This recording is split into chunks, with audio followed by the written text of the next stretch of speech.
Dear student, welcome to my online YouTube channel, online academic learning. दोस्तों, जैसा कि आपने मेरे लास्ट वीडियो में देखा था कि ज्योग्राफी के फिजिकल पोर्शंस है, इट मीन्स फिजिकल ज्योग्राफी का जो जियोमॉर्फिक प्रोसेस है उसको हम लोग डील कर रहे थे और 3-4 वीडियो के जरिए रिवर्स के वर्क को हमने डिफाइन किया था और उसके जरिए बनने वाले लैंड फॉर्म को भी हमने डिफाइन किया था। बट आज का जो मेरा सीरीज है वो बिल्कुल न्यू है। जैसा कि आपको मालूम है कि हमेशा के लिए जो ज्योग्राफी का पोर्शन होता है वो 2 पोर्शन में बटा होता है हर क्लासेस में। तो जिस तरह 10 के सिलेबस के मुताबिक ज्योग्राफी का 2 पोर्शन है, पहला पोर्शन फिजिकल ज्योग्राफी का है और दूसरा पोर्शन इंडियन ज्योग्राफी का है। तो today's topic is Indian geography के हिंदुस्तान का जो ज्योग्राफिया है, इंडियन ज्योग्राफी है, उसके बारे में पढ़ना है। और आज का जो डिस्कशन ऑफ टॉपिक है वो आपका एडमिनिस्ट्रेटिव बाउंड्री ऑफ इंडिया, यानी हिंदुस्तान का जो बाउंड्रीज है, जो डिवीजन है, जो स्टेट है, उसके बारे में पढ़ना है। तो आप देख रहे हैं कि बोर्ड पे एक नक्शा बना हुआ है। जनरली आप लोग जानते हो ये नक्शा हमारा मुल्क, आवर कंट्री इंडिया का है। और इंडिया का ये जो नक्शा है इसकी अहमियत ज्योग्राफी में बहुत ज्यादा है। ज्योग्राफी एक ऐसा सब्जेक्ट है जो मैप बेस्ड है और इंडियन मैप के जरिए बहुत सारे सवाल आपके एग्जाम में भी आते हैं और जनरली जीके वगैरह भी इससे जुड़ा है। तो आप लोग देख रहे हैं इंडिया का नक्शा है, तो आप लोग पहले जानना है कि जो भी ज्योग्राफी का मैप होता है उसमें जो मेन फैक्ट होता है वो आपका डायरेक्शन होता है। क्या होता है? डायरेक्शन। तो आपको ये क्लियर होना पड़ेगा कि ये गिवन मैप में आपका जो डायरेक्शन है वो कितने तरह का डायरेक्शन होता है। तो फॉर योर इंफॉर्मेशन, जो मेन डायरेक्शन होता है वो 4 तरह का होता है। ये अपर पोर्शन क्या कहलाता है? नॉर्थ, उसको डिनोट क्या करते हैं? एन से। जो लोअर पोर्शन उसको हम क्या बोलते हैं? साउथ। ये डिनोट होता है इस से। ये जो इस सिर्फ में इस साइड में है ये मेरा कौन सा पोर्शन है? ईस्ट। ये ईस्ट डायरेक्शन है, डिनोट करते हैं इस ई से। और जो इस साइड में है ये मेरा डायरेक्शन वेस्ट है, जिसको हम डिनोट करते हैं डब्ल्यू से। बट ये 4 डायरेक्शन के अलावा और भी 4 डायरेक्शन है जिसको हम लोग क्या बोलते हैं? सब डायरेक्शन। क्या बोलते हैं? सब direction. Suppose that as for example कि यहां पर अगर हम इस तरह से देखते हैं तो ये मेरा नॉर्थ पोर्शन है, ये मेरा साउथ है, ये मेरा ईस्ट है और ये मेरा वेस्ट है। ये 4 डायरेक्शन के अलावा और भी 4 डायरेक्शन है जो सब डायरेक्शन के नाम से जाना जाता है। आप देख सकते हैं ये मेरा जो इसके बीच का इलाका होता है वो नॉर्थ ईस्ट कहलाता है, इसके बीच का जो इलाका होता है वो साउथ ईस्ट कहलाता है, इसके दरमियान का जो इलाका है वो साउथ वेस्ट कहलाता है और इसके दरमियान का जो इलाका है वो नॉर्थ वेस्ट कहलाता है। तो ये क्लियर हुआ कि जो मेरा फाइनली डायरेक्शन वो 8 है, बट मेन क्या है? 4 डायरेक्शन और बाकी का जो 4 डायरेक्शन है वो सब डायरेक्शन जो एक दूसरे से जुड़ा हुआ है। तो दोस्तों अभी आपको ये क्लियर हो गया कि डायरेक्शन कितने तरह का होता है? 4 तरह का होता है। अब ये हिंदुस्तान जो हमारा मुल्क है, इसके नॉर्थ में क्या है, इसके साउथ में क्या है, इसके ईस्ट में क्या है, इसके वेस्ट में क्या है, ये आप लोगों को मालूम करना है। तो आप देखते हैं कि ये जो मेरा नक्शा है, नक्शे में आपको एक ओवरऑल व्यू दिख रहा है जिसमें ये जो हिस्सा है वो मेरा किसका हिस्सा है? ये हिस्सा मेरा जम्मू एंड कश्मीर, ये हिस्सा कन्याकुमारी, ये हिस्सा अरुणाचल प्रदेश और ये हिस्सा किधर का है? गुजरात का। यानी अगर हम लोग वेस्ट से ईस्ट या ईस्ट से वेस्ट जाते हैं तो ये कहां से शुरू होता है, कहां पे खत्म होता है? ये मेरा गुजरात से शुरू होता है और अरुणाचल प्रदेश पे खत्म होता है। अगर हम नॉर्थ टू साउथ आते हैं तो ये मेरा कहां शुरू होता है? ये जम्मू एंड कश्मीर शुरू होता है और खत्म कहां पे होता है? कन्याकुमारी पे। यानी ये जो साइड है ये एक तरह क्या है? एक एक्सटेंड है। किसका एक्सटेंड है? किसका फैलाव है? हिंदुस्तान का मगरिब से मशरिक और शुमाल से जुनूब, वेस्ट से ईस्ट और नॉर्थ से साउथ जो फैलाव है वो किस तरह का है? गुजरात से लेकर अरुणाचल प्रदेश तक और कश्मीर से लेकर कन्याकुमारी तक। अब ये इसका फैलाव है। इसके बाद आपको देखना है कि हिंदुस्तान जनरली इसका लोकेशन क्या है, हिंदुस्तान का लोकेशन कैसा है, ये देखने में किस तरह का लगता है। तो आपको मालूम होगा कि इंडिया को हम लोग पेनिनसुलर इंडिया भी कहते हैं। अब पेनिनसुलर इंडिया क्यों कहते हैं? क्या रीजन है? इसको हम लोग जजीरे का मुल्क क्यों कहते हैं? Why India is called peninsular India, या हिंदुस्तान को जजीरे का मुल्क क्यों कहते हैं? तो जजीरा से मुराद क्या है? आइलैंड से मुराद क्या है? आइलैंड से मुराद खुश्की का वो हिस्सा जो पानी के बीच में हो। क्लियर? खुश्की का वो हिस्सा जो पानी के बीच में, उसको हम लोग क्या बोलते हैं, आइलैंड बोलते हैं। तो हिंदुस्तान को पेनिनसुलर इंडिया या फिर जजीरा नुमा मुल्क क्यों कहा जाता है, उसके पीछे एक बहुत बड़ा फैक्ट है। आपको मालूम होना चाहिए कि हिंदुस्तान एक ऐसा मुल्क है जिसके 3 तरफ ओशियंस है, समंदर है, पानी का हिस्सा है, और एक तरफ क्या है, हिमालय पहाड़ है, the mountain, the great Himalaya mountain है। यानी इसके नॉर्थ में क्या है, हिमालय माउंट है, इसका ऊंचा चोटी क्या है, माउंट एवरेस्ट ऊंचा चोटी है, बट वो हिंदुस्तान का नहीं है। हिंदुस्तान का जो ऊंचा चोटी है उस, तो देख रहे हैं यहाँ पे हिंदुस्तान के नॉर्थ का हिस्सा, इसके नॉर्थ में कौन सा है, यहाँ का फैला हुआ हिमालय पहाड़ का हिस्सा है। यानी इसका जो नॉर्थ हिस्सा है वो पहाड़ से घिरा हुआ है, माउंटेन से घिरा हुआ है। और हिमालय पहाड़ की सबसे ऊंची चोटी का नाम क्या है, mount Everest, mount Everest. But क्या वो इंडिया में है, नहीं, वो इंडिया में नहीं है। हिंदुस्तान की सबसे ऊंची चोटी, इंडिया का सबसे हाईएस्ट पीक कौन सा है, कंचनजंगा है। नोट कर लीजिए, इंडिया का सबसे हाईएस्ट पीक कौन सा है, कंचनजंगा है।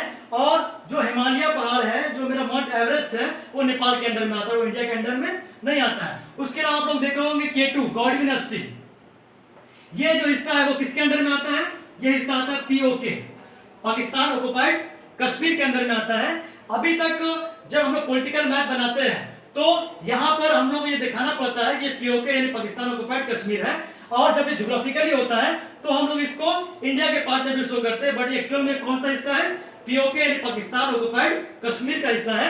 यानी नॉर्थ का हिस्सा पहाड़ से घिरा हुआ है। और इसके अगर हम लोग साउथ में आते हैं तो यहाँ पर कौन सा हिस्सा है, इंडियन ओशियन है। क्या है, इंडियन ओशियन है। यानी इसके साउथ में, यानी इसके जुनूब में क्या है, मेरा इंडियन ओशियन है। इसके ईस्ट में जाते हैं, मशरिक में जाते हैं, तो आपको क्या मिलता है, यहां पे आपको मिलता है bay of Bengal, bay of Bengal मिलता है। और इसके वेस्ट में जाते हैं, मगरिब में जाते हैं, तो हमको क्या मिलता है, अरबियन सी मिलता है। क्या मिलता है, अरबियन सी। यानी आप देख रहे हैं कि हिंदुस्तान जहां पर स्टेट है, हिंदुस्तान जहां पर कायम है, हिंदुस्तान जहां पर प्रेजेंट है, इसके 3 तरफ पानी है। 3 तरफ क्या है, पानी है, और एक तरफ पहाड़ है। लेकिन जब इसको हम लोग व्यू देखते हैं, ऊपर से देखते हैं, जब हम इसको फोटोग्राफी की तरह देखते हैं, एयर फोटोग्राफी की तरह देखते हैं, तो ऐसा मालूम लगता है कि पानी के बीच में कोई खुशी का हिस्सा है। यानी देखने में आइलैंड की तरह दिखता है। यही वजह है कि इंडिया को क्या बोलते हैं हम लोग, पेनिनसुलर इंडिया भी बोलते हैं, यानी जजीरे नुमा मुल्क भी बोलते हैं, क्योंकि इसका 3 हिस्सा पानी से और एक हिस्सा पहाड़ की तरफ से घिरा हुआ है, और देखने में जजीरे के जैसा लगता है। इसलिए इसको हम लोग क्या बोलते हैं, पेनिनसुलर इंडिया या फिर जजीरा नुमा इंडिया कहते हैं। इसके अलावा आप देखिए कि हिंदुस्तान, जैसा कि आपको मालूम है कि जब हिंदुस्तान का ये जो इलाका है, एक तरफ बे ऑफ बंगाल है, एक तरफ अरेबियन सी है, एक तरफ इंडियन ओशियन है, और एक तरफ हिमालय पहाड़ है। तो सवाल ये पैदा होता है कि क्या हिमालय पहाड़ स्ट्रक्चर ऑफ इंडिया में आता है? क्या हिमालय पहाड़ का स्ट्रक्चर इंडिया के स्ट्रक्चर में शामिल है? क्या हिमालय पहाड़ का असर हिंदुस्तान के ऊपर पड़ता है? तो बिल्कुल पड़ता है। आपको मालूम होना चाहिए कि जो मेरा एशिया है, एशिया का जो सबसे सर्द मुकाम है, कोल्डेस्ट प्लेस है, उसका नाम क्या है, साइबेरिया। और ये जो हिमालय पहाड़ है, ये जो हिमालय पहाड़ है, ये हमारे हिंदुस्तान के लिए एक दीवार का काम करती है, और साइबेरिया से आने वाले सर्द हवाओं को रोक कर रखती है, जिसकी वजह कर क्या होता है कि हिंदुस्तान में पूरा बर्फ नहीं पाया जाता, बल्कि यहाँ गर्मी का मौसम भी है, सर्दी का मौसम भी है, और तमाम मौसम यहाँ पर पाया जाता है। लेकिन अगर ये हिमालय पहाड़ नहीं होता तो ये साइबेरिया की ठंड हवाएं ये बिल्कुल हिंदुस्तान में दाखिल हो जाती, और फिर जम्मू एंड कश्मीर में बर्फ नहीं होता, बल्कि पूरे हिंदुस्तान में बर्फ होता। अब आते हैं कि जो हिंदुस्तान है, इसका बाउंड्री के बारे में आप लोगों को मालूम हो गया। अब जो मेरा डिस्कशन है, अब मालूम चलता है कि जो हिंदुस्तान है उसका पॉलिटिकल बाउंड्रीज क्या है, इसका एडमिनिस्ट्रेटिव बाउंड्रीज क्या है, इसके बारे में पढ़ते हैं। तो जैसा कि आपको मालूम है कि अगर कोई भी स्टेट, अगर कोई भी कंट्री है, तो वो कई स्टेट में डिवाइड होगा। यानी एक मुल्क का कई रियासत होगा, और एक रियासत का कई जिला होगा। यानी मुल्क कैन डिवाइडेड इनटू स्टेट, और state can divided into district. तो यहां पर आप देखिए कि हिंदुस्तान का अगर हम 2019 का 18 का रिपोर्ट देखते हैं, तो मालूम चलता है कि हिंदुस्तान में 29 स्टेट्स थे। हिंदुस्तान में कितनी रियासत थी? 29 रियासतें थी। और जो सबसे यंगेस्ट स्टेट था, उसका नाम क्या था? सबसे यंगेस्ट स्टेट का नाम था तेलंगाना। और उससे पहले अगर जाएंगे तो झारखंड। यानी ये 2 ऐसे स्टेट थे जो करंट में एस्टेब्लिश हुआ, जो करंट में बनाया गया है।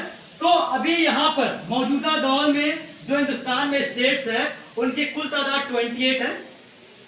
अब स्टेट है क्या, और इसके अलावा हिंदुस्तान में जो यूनियन टेरिटरीज है यानी मरकज के मातहत रियासतें वो कितनी है, वो 8 है। अब सवाल ये पैदा होता है यूनियन टेरिटरी क्या है और स्टेट क्या है। तो हिंदुस्तान में जितनी भी स्टेट है वो डिवीजन किया हुआ है और हर स्टेट का अपना गवर्नर और प्राइम मिनिस्टर, चीफ मिनिस्टर है। लेकिन जो मरकज के मातहत रियासतें हैं वो रियासतें ऐसे हैं जिसको कंट्रोल कौन करता है, मरकज करता है। उसको कंट्रोल करने वाला वहां का चीफ मिनिस्टर नहीं होता, बोले कौन कंट्रोल करता है, मरकज करता है। यानी वो प्राइम मिनिस्टर के अंदर होता है, उसके तमाम फंक्शन प्राइम मिनिस्टर के अंदर में अंजाम दिए जाते हैं। तो इस तरह से हिंदुस्तान को दो हिस्सों में डिवाइड किया गया है, एक स्टेट है और दूसरा क्या यूनियन टेरिटरीज है। अब सवाल यह पैदा होता है कि कितने तारीख को जो मेरा 2 यूनियन टेरिटरी है वो बढ़ा। तो आपको डेट याद दिला देते हैं, वो है आपका 31 अक्टूबर। क्या है, 31 अक्टूबर 2019 में 2 यूनियन टेरिटरी का इजाफा हुआ। वो कौन सा था, एक लद्दाख था और दूसरा क्या था, जम्मू एंड कश्मीर। अब इससे पहले Jammu and Kashmir as a state था, तब वो 29 था, बट जब से ये यूनियन टेरिटरी में शामिल हुआ तो स्टेट क्या वो अपने आप एक घट गया। अब देखिए कि आपका ये स्टेट समझ में आया, आपको यूनियन टेरिटरी समझ में आया आपको। अब सवाल ये पैदा होता है कि जब हिंदुस्तान का फाउंडेशन हुआ और उसके बाद से स्टेट का जो डिवीजन शुरू हुआ तो वो कौन सा बेस था, किस बुनियाद पर स्टेट को बांटा गया। क्या वो बुनियाद आबादी था, क्या वो बुनियाद रंग था, क्या वो बुनियाद नस्ल था, नहीं। उसको बांटने का जो बुनियाद था वो क्या था, लैंग्वेज था। यानी लैंग्वेज के बुनियाद पर हिंदुस्तान को कई हिस्सों में तकसीम किया गया और उसे स्टेट का नाम दिया गया। सबसे बड़ा स्टेट का नाम क्या है हिंदुस्तान का, राजस्थान है। बाकी राजस्थान सबसे बड़ा स्टेट है और सबसे छोटा स्टेट कौन सा है, सिक्किम है। तो अब यहाँ पर देखिए कि लैंग्वेज की बुनियाद पर, यानी जहां पर लोग बंगाली बोलते हैं वो बंगाल, जहां पर लोग बिहारी बोलते हैं वो बिहार कहलाया, जहां पर लोग मराठी बोलते हैं वो महाराष्ट्र कहलाया, जहां पर लोग गुजराती बोलते हैं वो गुजरात कहलाया। तो मालूम क्या चला कि जो डिवीजन ऑफ स्टेट हुआ स्टार्टिंग में वो किसकी बुनियाद पर हुआ, लैंग्वेजेस की बुनियाद पर हुआ। यानी जहां पर जो लैंग्वेज बोलने वाले लोग ज्यादा थे वहां पर उसी स्टेट का नाम दे दिया गया और आज भी वो उसी नाम से मौजूद है। इसके अलावा आप देखिए कि हिंदुस्तान एक ऐसा कंट्री है जहां पर मुख्तलिफ मजहब, मुख्तलिफ कास्ट, मुख्तलिफ नस्ल, मुख्तलिफ लैंग्वेजेस, मुख्तलिफ इन्वायरमेंट, मुख्तलिफ different types of soil, different types of forest, different types of natural vegetation, different types of animals, different types of birds, different types of plants and different types of animals पाए जाते हैं। यानी हिंदुस्तान एक ऐसा मुल्क है जहां पर दुनिया के तमाम वैरायटीज मौजूद हैं। यानी एक कॉन्टिनेंट्स में जो खासियत पाया जाता है, यानी एक कॉन्टिनेंट एशिया को आप लीजिए तो एशिया में जितने क्वालिटीज पाए जाते हैं, जितने फीचर्स पाए जाते हैं, जितने कैरेक्टरिस्टिक्स पाए जाते हैं, वो तमाम खासियत हिंदुस्तान में पाया जाता है। जिसके बुनियाद पर हिंदुस्तान को हम लोग क्या बोलते हैं, सब कॉन्टिनेंट। क्या बोलते हैं, सब कॉन्टिनेंट। यानी हिंदुस्तान को हम लोग बरे आजम के जैसा या बरे आजम का हिस्सा भी कहते हैं। क्यों कहते हैं, क्योंकि यहाँ पर जो जबानें बोली जाती है वो कमोबेश पूरे एशिया में बोली जाती है। यहाँ का जो माहौल है वो कमोबेश पूरे एशिया का माहौल है। यानी एशिया के जिन जिन इलाकों में जो माहौल पाया जाता है वो कमोबेश हिंदुस्तान में पाया जाता है। एशिया के जिन इलाकों में जो जानवर पाए जाते हैं वो कमोबेश हिंदुस्तान में पाया जाता है। जो पूरे एशिया का मिट्टी है वो हिंदुस्तान की मिट्टी की एक खासियत है। यानी वही मुनासिबत, वही क्वालिटी जो एशिया में है वही क्वालिटी इंडिया के अंदर में भी है। इसी मुनासिबत से हम लोग इंडिया को क्या बोलते हैं, सब कॉन्टिनेंट भी बोलते हैं। यानी मालूम क्या चला कि हिंदुस्तान का एक्सटेंड, हिंदुस्तान का जो बाउंड्रीज है इस पे ये तमाम डिटेल्स क्या हिंदुस्तान के एक्सटेंड में आता है, इसके बाउंड्री में आता है। यानी आपको अगर हिंदुस्तान के बारे में पढ़ना है तो सबसे पहले आपको ये पढ़ना पड़ेगा कि हिंदुस्तान क्या है। उसके बाद आपको ये पढ़ना पड़ेगा कि हिंदुस्तान के बाउंड्रीज क्या है, इसका एक्सटेंशन क्या है, यहाँ पर कौन सी लैंग्वेजेस बोले जाते हैं, यहाँ पर कितने स्टेट है, यहाँ पर कितने यूनियन टेरिटरीज है, यहाँ का जो मेरा सेंटर है दिल्ली, वो कहां पर है, वो क्या है।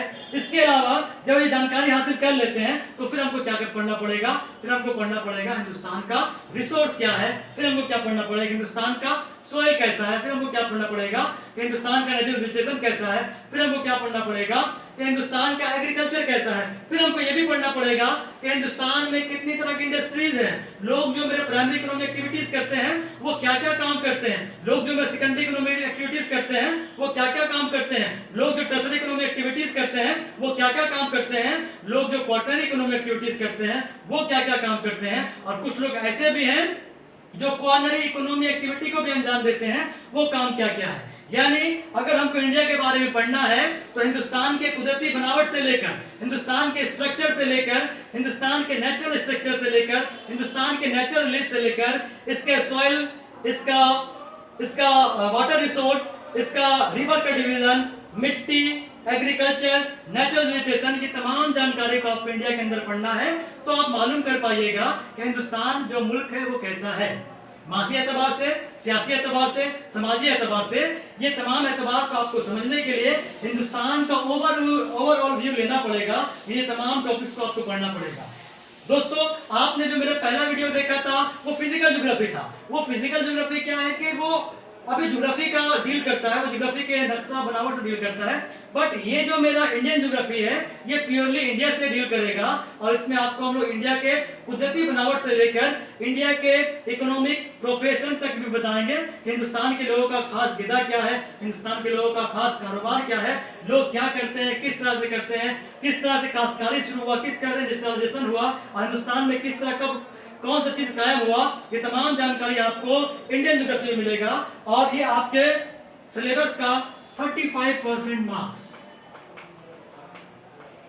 कवर करेगा। यानी अगर आप 10 का एग्जाम देने वाले हैं तो आपको इंडिया के बारे में 35% मार्क्स पूछा जाएगा, यानी 35 नंबर आपको इंडिया से पूछा जाएगा, और बाकी जो 35 नंबर है वो आपका फिजिकल ज्योग्राफी से पूछा जाएगा। तो दोस्तों, ये टॉपिक बहुत ही इंपॉर्टेंट है। आपको ऐसा लग रहा है कि इंडिया के बारे में आप लोग बहुत जानते हैं, बट बिलीव मी, आप लोग इंडिया के बारे में उस हिसाब से बिल्कुल नहीं जानते जितना आपको जानना पड़ेगा, क्योंकि ये इंडिया एक ऐसा मुल्क है जो आबादी के एतबार से भी बड़े पैमाने पर अच्छा मुकाम हासिल किए हुए, यानी ये आबादी चाइना के बाद दूसरा मुकाम रखता है, और लेकिन डेंसिटी के मामले में ये यहाँ की आबादी चाइना से ज्यादा है। अब सवाल ये होगा कि डेंसिटी क्या है, तो आपको मालूम होना चाहिए कि अगर आपको डेंसिटी के बारे में जानना है तो आपको इंडिया के पॉपुलेशन डेंसिटी के बारे में पढ़ना पड़ेगा। यानी हिंदुस्तान के बारे में मुकम्मल जानकारी हासिल करना है तो आपको मेरी इस सीरीज को फॉलो करना पड़ेगा जो इंडियन ज्योग्राफी के नाम से जाना जा रहा है। इसमें आपको हिंदुस्तान के आबादी के बारे में बताएंगे और वो तमाम इंफॉर्मेशन देंगे जो इंडिया के इकोनॉमिक एक्टिविटी से जुड़ा हुआ है, जो मेरा इकोनॉमिक ज्योग्राफी का भी पार्ट है और जो मेरा इंडियन ज्योग्राफी का भी पार्ट है। तो दोस्तों, आज का जो जानकारी है ये मेरा इंट्रोडक्शन क्लास था, इसलिए इंडियन ज्योग्राफी के लिए, ताकि आपको मालूम हो जाए कि आपके आने वाले क्लासेस में क्या पढ़ना पड़ेगा। यानी जो सीरीज 2 है मेरा वो किससे जुड़ा हुआ है और सीरीज 1 में मेरा क्या चल रहा है। तो ये तमाम जानकारी को आप लोग नोट कर लीजिए। जो मेरा अपकमिंग वीडियोस होगा उसमें आपसे मुख्तलिफ तरह के क्वेश्चन पूछे जाएंगे, उसका आंसर दीजिएगा। दोस्तों, उम्मीद है कि आपको मेरा वीडियो पसंद आ रहा होगा, और अगर आपको कोई भी प्रॉब्लम है जानकारी के रिलेटेड तो प्लीज कमेंट बॉक्स में कमेंट करें, और साथ ही साथ मेरे चैनल को सब्सक्राइब करें और बेल आइकन को प्रेस करना ना भूलें। बेल आइकन को अगर आप प्रेस करते हैं तो आपको तमाम लेटेस्ट वीडियोस की जानकारी थंबनेल पे मिल जाएगा और आप आसानी के साथ वीडियो को घर बैठे देख सकते हैं। Thank you.